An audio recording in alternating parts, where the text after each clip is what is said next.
Olá a todos, estamos aqui de volta no videocast do NetSeg, na ISC Brasil 2022, entrevistando vários profissionais, fabricantes, e estamos aqui com uma visita especial do João Diniz, da Cadiz, que é uma empresa de vigilância e trabalha na área de serviço. Ele é presidente da Sebrae, é uma sumidade no assunto. Então eu quero ouvir, Diniz, primeiro obrigado por você estar aqui com a gente, mas ouvir um pouco, conta pra gente um pouco aí da sua experiência. Obrigado, Luiz, obrigado pelo convite, é uma honra estar aqui no podcast. A Cadiz tem 30 anos de mercado, é um grupo que lida não só com segurança, como sistemas eletrônicos também, e está na área de serviços, de asseio e conservação, mão de obra terceirizada em geral.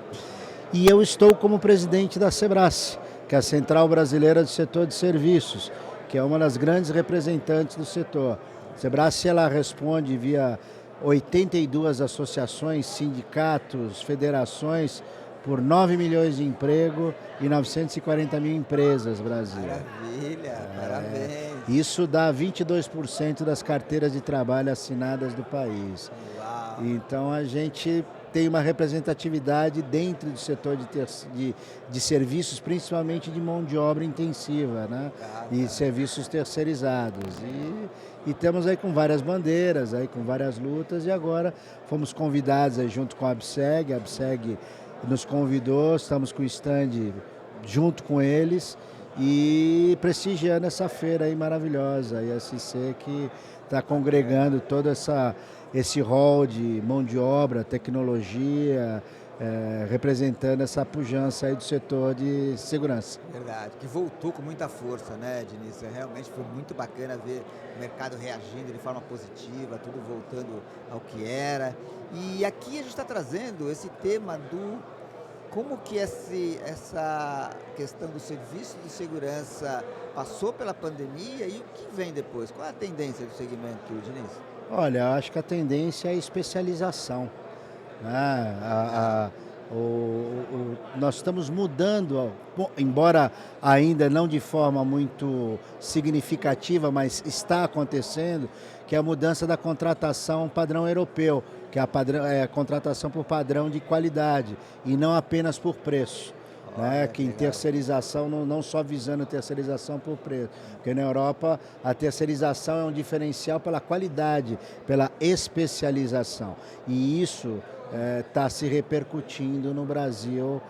Cada vez mais as pessoas estão preocupadas.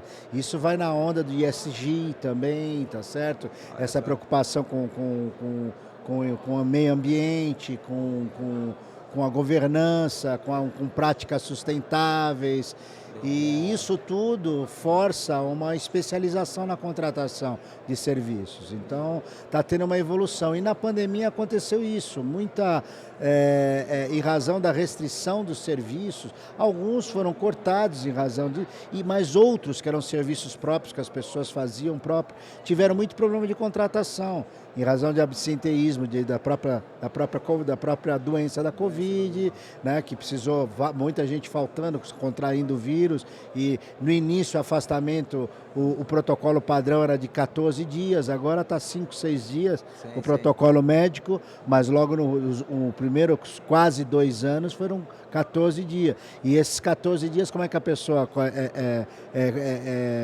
completava a mão de obra própria, né? O prestador de serviço próprio. Então houve também uma valorização nesse sentido também dos serviços terceirizados e especializados. Não, você falou uma coisa interessante, né? Eu estive aqui entrevistando agora à tarde, foi até o Teanes, trouxe algumas pessoas para a gente falar, conversar, e que estavam falando exatamente isso. Quanto que a tecnologia hoje não serve só a segurança, mas a governança da empresa, né? Ele consegue mostrar o que é importante, o que diminui o custo, consegue ajudar na própria gerenciamento do negócio, né, Diniz? Exatamente, existem várias ferramentas aí cada vez mais aplicadas da tecnologia a serviço da qualidade, né? A serviço da gestão. E, por outro lado, também que existe uma preocupação, né, principalmente no pessoal dos sindicatos, associações, federações da Sebrasc, que são mão de obra intensiva, que lidam, boa parte delas, com a base da pirâmide social, que é o vigilante, é o auxiliar de limpeza, auxiliar de serviços gerais, é recepcionista, o jardineiro. É o início da carreira, a base dos serviços. Na medida em que acontece a automação, a gente tem um problema sério de como dar empregabilidade para esse pessoal. Por exemplo, os frentistas de postos, no Brasil, simplesmente ainda não foram substituídos, como é no primeiro mundo, do self-service, a própria pessoa tem o atendimento, que isso tem lá, brincando há uns 30 anos, na Europa e nos Estados Unidos, exatamente uma preocupação de preservar o emprego dos frentistas, né? Cobrador de ônibus, agora já cada vez menos, não está tendo a substituição, mas já tá havendo um processo de substituição. Caixa de supermercado cada vez mais automatizado, não tem mais a caixa de supermercado, é o autoatendimento. Caixa de estacionamento não tem, é o próprio autoatendimento. Banco praticamente está zerando a quantidade de bancário, não existe mais bancário, que foi o pioneiro Então isso traz um problema de desemprego, de qualificação das pessoas para arrumarem empregos mais tecnológicos, né? Exato. Você sabe que eu fui visitar a central de controle da Segurpro, lá na Lapa, né? Eles estavam mostrando o robô que estava lá, o robocão, né? Que estava lá no Rock in Rio. Aí fizemos toda a entrevista e fomos conhecer a sala de controle, né? Ele estava contando que eles fazem controle desses lugares, que eles chamam de mercadinho, mas para eles é gigante, porque estão no mercadinho, vários condomínios residenciais, tem lugares que tem mercados mesmo, né? Faz o atendimento. Ele falou: Luiz, a quantidade de gente que pega aquele negócio, mesmo com câmera, ele leva e não paga, porque o pagamento o cara sempre se serve, vai e ele mesmo paga, né? Eu falei: é verdade? Ele falou: cara, a gente tem que ficar procurando, identificando esse morador o tempo inteiro para a quantidade de coisas que os caras levam e não pagam. Quer dizer, além da questão de você estar tirando alguém que está ali cobrando e fazendo, você ainda tem essa questão, quando você quer tornar automático, de ser enganado, da pessoa querer se aproveitar. Então, acho que o serviço acaba sendo ainda, no Brasil, mal necessário. Tem que ter o cara lá cuidando, né? Não tem jeito. Mas isso vai de coisa cultural e punitiva, né? Exato. No primeiro mundo não tem cobrador. A pessoa, se quiser, anda de ônibus direto, pega jornal direto, só que às vezes aparece o fiscal. Então existe uma presunção de inocência de todo mundo lá, que é o certo, todo mundo. Mas em compensação, eles te dão o crédito da honestidade. Sim. Mas em compensação, se você fizer alguma coisa errada, é uma vez só. Você vai pagar uma multa para nunca mais você esquecer. Exato. Se reincidir, talvez dê cadeia, você vai realmente ter a sua restrição da liberdade. Exato. Então aí o cara não tem incentivo para fazer isso.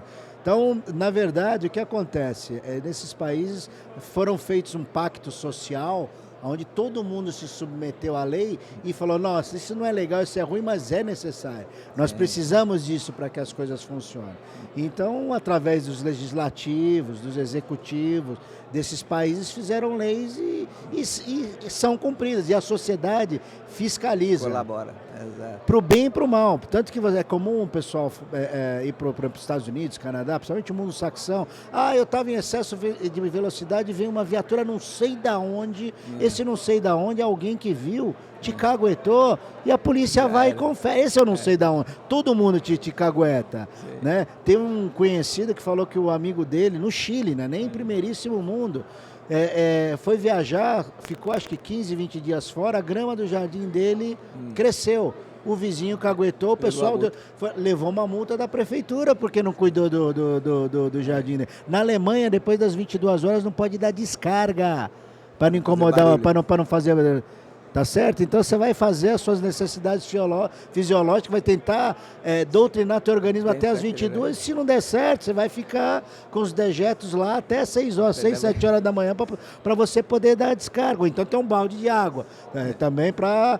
Então, exatamente. Então isso não é que eles são mais bonzinhos que os brasileiros, é que eles têm, A eles regra, fizeram esse pacto cara. e falam, todo mundo tem que ir para o bem também. Sabe? Então, quantas vezes você está no exterior, o cara vê você perdido e pergunta, você está precisando de ajuda? Aí você fala, eu estou precisando ir na rua, tá. Às vezes o cara te leva na rua. Então é pro bem, é pro bem e pro mal também. Eles têm um senso de pertencimento de comunidade. Eu faço parte desse todo pro bem e pro mal, para fiscalizar o que ele faz de errado, mas também para dar a mão pro cara se o cara precisar de ajuda. Que legal, cara. Nada como conversar com alguém que é um poço de sabedoria. Estamos aqui com o João Diniz. E é uma aula estar com ele o tempo inteiro. Então fica a dica, vem para ISC Brasil. Você vai encontrar o Diniz lá no stand da Sebrace com a ABSEG. E obrigado mais uma vez. Obrigado, João, pela parceria e pela oportunidade de ter você com a gente. Eu que agradeço a oportunidade de divulgar a feira, a ABSEG e a Sebrace. Bacana, e legal. por que não a Cadis também, né? Então. E daqui a pouco tem mais. Legal, obrigado. Valeu.